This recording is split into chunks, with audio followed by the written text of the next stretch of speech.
Oi, pessoal! Estamos aqui mais uma vez, mais uma quarta-feira no Conversando Com. E hoje a gente vai falar sobre alimentação e nutrição da gestante, né? Durante a gestação, todo mundo para pensar um pouquinho o que a gente está consumindo, porque sabe que tudo que a gente consome vai para o bebê e está no processo de formação, então é delicado, é realmente muito importante a gente parar para pensar nisso. Então, para falar sobre esse assunto, tirar todas as dúvidas, chamei a nutricionista Maria Cláudia Lira. Obrigada por estar aqui. Obrigada. Vamos tirar algumas dúvidas. Vamos. Seja bem-vinda, né, nesse Obrigada. espaço. Cláudia, como é a alimentação ideal para uma mãe, uma gestante? A alimentação ideal para a gestante é a alimentação que seja o mais natural possível. Então, a alimentação que seja baseada em alimentos naturais, como frutas, verduras, legumes, leguminosas, cereais, tubérculos, proteínas. Então, carnes, frango, peixe, ovo, tudo diversificado, tudo que tem. Bem diversificado e assim, procurar sempre alimentos mais naturais, alimentos mais frescos, de preferência da estação, se possível orgânicos, porque eles vão fornecer todos os nutrientes que a mãe precisa, tanto a mãe quanto o bebê, para se desenvolver. Então, são os alimentos que devem fazer parte em maior quantidade da dieta dessa gestante. Ela pode consumir também alguns alimentos industrializados, que a gente sabe que eles estão presentes na nossa vida, não tem como a gente retirar totalmente. Mas assim, tentar fazer com que eles sejam presentes na nossa alimentação em quantidades mínimas, para que a gente receba realmente aqueles alimentos mais nutritivos, para que esses nutrientes possam passar através da placenta para o bebê que está em desenvolvimento. E o que não deve faltar na alimentação da gestante? Não deve faltar alimentos que são ricos em ferro. Então é bem importante que a mãe consuma carne vermelha, vísceras, frango, peixe, ovo. E se ela não consome muito, tem que tomar um suplementozinho. Sim, tem que tomar um suplemento. Exato. Ferro é bem importante, porque ele é importante para a formação das hemácias e para o transporte de oxigênio no sangue. Então a gente deve sempre comer alimentos que são fontes de ferro. E também, além desses alimentos de origem animal, a gente encontra ferro em alguns alimentos de origem vegetal. Só que ele está presente de uma forma menos disponível para o nosso organismo. Então, alimentos como feijão, brócolis, espinafre, couve, são alimentos que também contêm ferro, mas para esse ferro ser bem absorvido, ele precisa da ajuda da vitamina C. Então, a gente deve consumir esses alimentos juntamente com um alimento fonte de vitamina C, como a laranja, a acerola, o limão, a goiaba, o morango, de forma a melhorar essa absorção do ferro presente nesses alimentos. Então, quando a gente consegue combinar esses alimentos na mesma refeição, tanto esses alimentos que contêm ferro de origem vegetal, quanto os alimentos que contêm ferro de origem animal, como as carnes, então a gente consegue fornecer essa quantidade de ferro que é adequada, tanto para a mãe quanto para o bebê. Certo. E o que ela tem que evitar? O que ela tem que evitar? Ela tem que evitar excesso de café. É interessante que ela consuma até 3 xícaras de café pequenas por dia. Bebida alcoólica também. Então, não existe uma quantidade segura de bebida alcoólica para o bebê. Então, como a gente sabe que tudo que a mãe come passa para o bebê, é importante que ela faça durante a gestação essa abstinência de bebida alcoólica para que não cause danos, principalmente danos cerebrais para o bebê. E também outro alimento que é importante que a gente deve consumir são alimentos que são ricos em cálcio. Então, leite, queijo, iogurte, alimentos que são derivados desses alimentos também são interessantes, porque vão fornecer cálcio que é importante para a formação de ossos, de dentes da criança. Também é importante consumir alimentos fontes de vitamina C, por conta dessa questão da absorção do ferro. Alimentos proteicos, né? Então, alimentos de origem animal também, feijões, grão de bico, lentilha, ervilha, porque a proteína também é importante para a formação dos tecidos, tanto os tecidos maternos quanto os tecidos fetais. Então, a mama tem um aumento, tem um aumento da placenta, tem um aumento do útero, né? A gente tem um aumento de volume sanguíneo. Então, esse aumento de células requer também um aumento da ingestão proteica. E por isso que é importante a gente consumir também esses alimentos que são fontes de proteína. Joia. E tem algum momento ideal que a gente tem que começar assim, não, o primeiro trimestre é mais delicado, porque está mais em formação, ou não tem que se preocupar com isso, ou tem que fazer uma preparação antes da gestação, é melhor você já ir modificando? Quando a gravidez é planejada, o ideal é que ela já comece um processo de reeducação alimentar, caso ela ainda não tenha uma dieta tão saudável, saudável desde antes da gestação, para que ela possa ir preparando o corpo dela para esse momento que vai ter uma necessidade maior de nutrientes. Então, é importante a suplementação de ácido fólico, se possível 3 meses antes da gestação. Então, quando a mulher libera, é importante que ela já comece a suplementar o ácido fólico e que esse ácido fólico seja suplementado ainda nos primeiros meses de gestação, porque ele é um nutriente bastante importante para a formação do tubo neural, que é uma estrutura em desenvolvimento do bebê que vai dar origem depois ao encéfalo, ao cérebro, então, e à medula espinhal. Então, a falta desse nutriente pode levar a algumas alterações, como a anencefalia, então também a espinha bífida. Então é importante que seja feita a suplementação de ácido fólico. Nossa, e eu ia também te perguntar se a pessoa não descobriu que estava grávida, já tinha passado os 3 meses, ou seja, ela não ingeriu ácido fólico. Realmente tem esse risco de... Existe o risco, não quer dizer que ela vai ter uma criança com essa alteração, mas existe o risco. Mas o ácido fólico também pode ser obtido através de vários alimentos, então alimentos vegetais principalmente, os vegetais folhosos, então couve, espinafre, são boas fontes de ácido fólico, vegetais também de cor alaranjada e amarela, como mamão, aí já partindo para as frutas, né?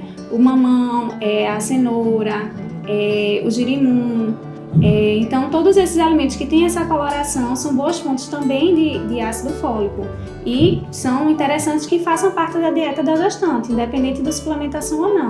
E é interessante também que esses alimentos sejam consumidos de preferência cru ou não muito cozidos, porque o calor ele diminui a quantidade desse nutriente. Então, as frutas, no caso, você tem que consumi-las cruas, né? E os vegetais, se possível, consumir a cenoura crua, né? Os alimentos que têm essa coloração também, se for possível, a couve, geralmente a gente consome mais cozida, mas você pode fazer um suco, né? E tentar usar essa couve crua para você ter essa quantidade maior de ácido fólico.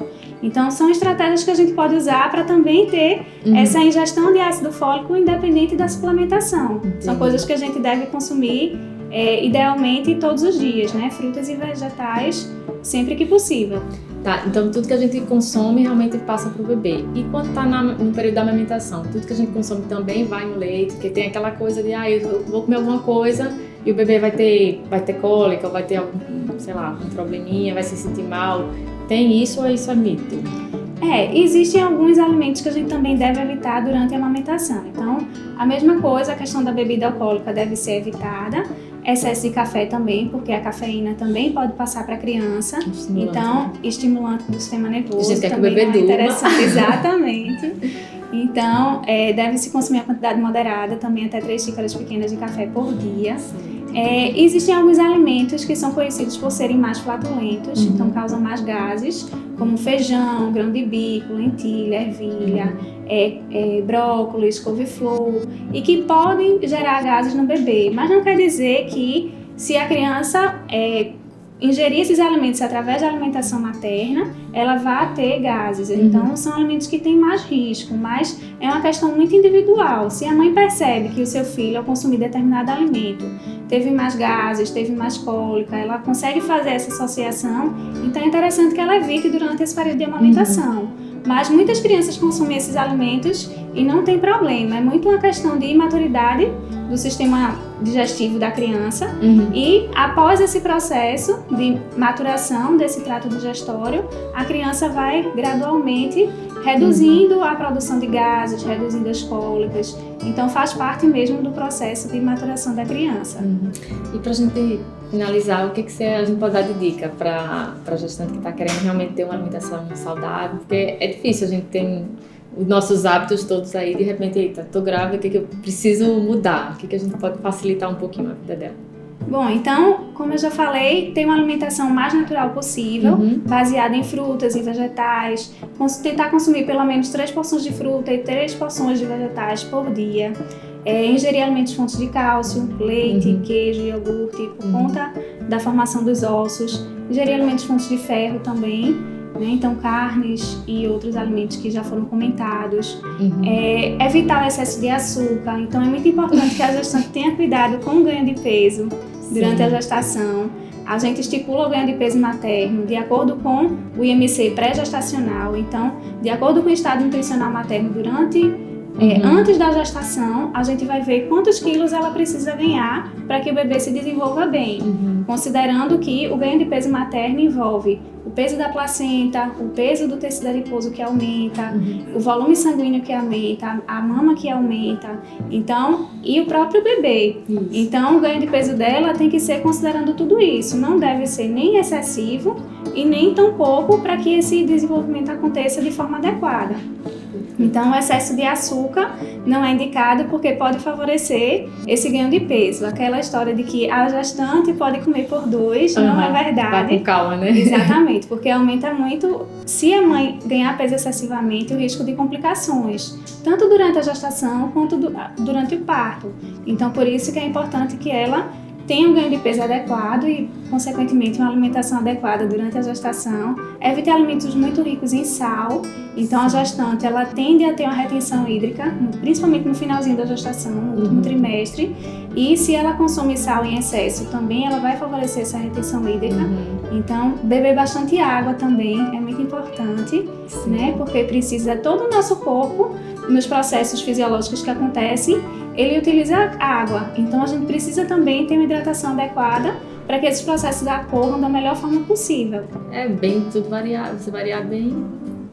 Tem uma alimentação bem variada também, importante. Então, alimentação colorida, tentar fazer um prato colorido, que contenha alimentos de todos esses grupos alimentares, para que forneça esses nutrientes que são importantes para o crescimento e desenvolvimento do bebê. E lembrar que quanto mais saudável for a dieta materna, melhor para a criança. Então, é importante que a mãe também evite alimentos industrializados, que são ricos em conservantes, em corantes, em produtos químicos, que também vão passar para a criança. Evitar adoçante, a não ser que a mãe seja diabética ou tenha alguma indicação, ou então preferir os adoçantes mais naturais, como os à base de esteviosídeo. Tem aquele negócio de, ela fala assim, não, vou começar a comer bem variado, vou fabricar uma super pessoinha, né? Vai ser a fábrica, se eu consumir bem, então vou estar realmente produzindo um bebezinho mais inteligente, mais forte e tudo, ou não? É tudo lenda? Não, assim, existe essa associação entre a qualidade dos nutrientes que a mãe consome e o desenvolvimento da criança. Então, se ela não consome os nutrientes que são essenciais em quantidade adequada, tem mais risco da criança ter deficiência e ter algum problema em decorrência dessa deficiência. Mas existe uma questão também individual de poder ter alguma alteração ou não. É muito particular também de cada criança. O que a gente recomenda é que, diante das informações que a gente tente ter essa alimentação o mais saudável possível, para garantir também um desenvolvimento adequado para a criança. Exatamente. Se esforçar. Cláudia, acho que a gente conversou, deu para explicar tudo direitinho. Eu vou te agradecer demais a sua presença, foi ótimo, foi muito rico. Obrigada também pela oportunidade. E pra gente marcar nosso dia, nossa rota é sua. Obrigada, muito legal. Agradeço demais. E é isso, a gente conversou hoje com a nutricionista Maria Cláudia Lira, né? Eu queria agradecer vocês também que estão aí do outro lado e a gente se vê na próxima quarta, às 18 horas.